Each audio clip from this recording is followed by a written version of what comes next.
Hello everyone, today we are breaking down a curtsy lunge or a curtsy squat, however you call it. I love this movement because it's a great way to work your glutes, especially right out here at this outside part of your glute. There's a lot of different variations, right? Once you have the foundation down, you can add weights, whether you're holding the weights by your sides, whether you're holding them at your chest, or you're holding a plate or a weight overhead. You could do them with a band as well. If you've seen a couple of my Instagram videos, I'll do curtsies with a band to get that extra resistance. So a really solid movement, but like with all these things I'm showing you, if we're not doing them with the proper form, we're missing out on the benefits, and we also run the risk of injuring ourselves or just really the bad movement patterns that we have, we're just drilling them in. They're getting deeper and deeper, and it's harder and harder to undo them. So I'm going to start without any weights at all, and I'll show you from the front. Let's say I'm going to take my right foot forward. My right foot is pointing straight ahead. Imagine the face of a clock. It's pointing at 12 o'clock. I'm going to take my left leg behind me and on the diagonal. So my left foot is going to go to about 5 o'clock.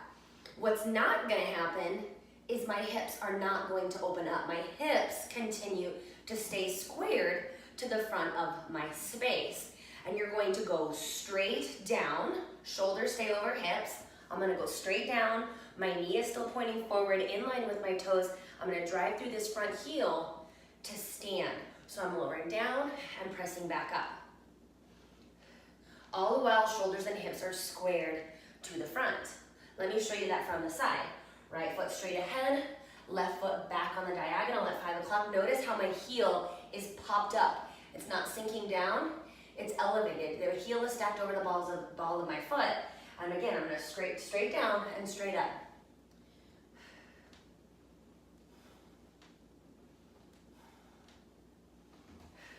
So the big things that we see are with people turning their front toes forward, opening up their hips, but then also not taking enough space between their front and their back foot. So you noticed I had enough room for my back knee to point straight down to the ground when I did this.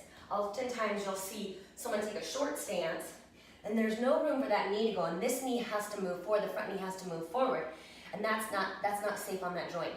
So you are gonna step back to give your body enough space to where your back foot, it's still essentially doing a regular old lunge. The foot is just back on the diagonal. So those are the three main points. Front foot stays facing forward.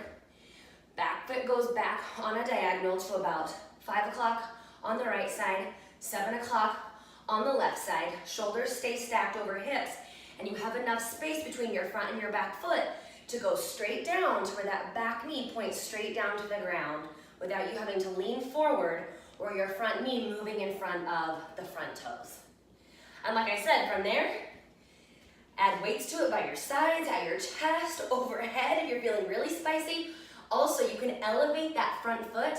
You're gonna be able to find more range of motion and get more muscle fibers involved. So, I mean, that's a killer combo. I'll have to put that in one of my Monday workouts sometime soon, because that's just a great way to target your glutes. So you guys, good luck with your curtsy lunges. Watch that form because your form does matter, and let me know what questions you have. Talk to you soon.